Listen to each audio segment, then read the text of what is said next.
Mamie Daniel, je vais vous parler de la méthode des loci. C'est une méthode très connue depuis l'Antiquité. Cette méthode consiste à faire des associations entre les objets ou les concepts à mémoriser et un lieu que l'on connaît parfaitement. Ce lieu est appelé palais de la mémoire. Ce lieu peut être un château, mais il faut imaginer ou bien connaître les pièces à l'intérieur de ce château.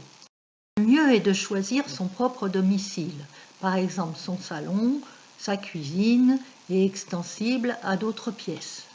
Prenons le salon. Il faut définir les éléments marquants de cette pièce en les visualisant dans un ordre bien défini. On y voit successivement un fauteuil, un canapé, une table basse, une chaise, un tableau, une fenêtre, la table, un radiateur, le buffet, une télévision. À titre d'exercice, déterminez les éléments marquants de cette pièce du musée Carnavalet. Puis, de mémoire, faites la liste de 8 de ces éléments marquants en allant de droite à gauche de l'image.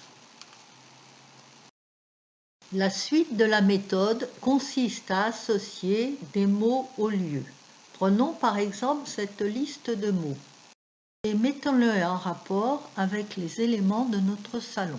Par exemple, une perruque de cheveux blonds est posée sur le fauteuil. Sur le divan, une femme aux cheveux carottes regarde en pleurant une statue cassée sur la table basse. Sur la chaise se trouve une chemise et le tableau représente un portefeuille gonflé de billets. Par la fenêtre, on voit un oiseau. Sur la table se trouve un livre ouvert et le mouchoir de la dame qui pleure a été posé sur le radiateur.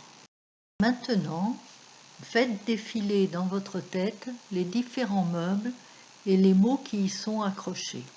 Pouvez-vous les retrouver ? Personnalisez votre propre palais en définissant les éléments du lieu que vous avez choisi. Et associez à chacun de ces éléments 6 ou 8 mots de la liste. Visualisez votre pièce. Avez-vous retrouvé les mots avec cette méthode ?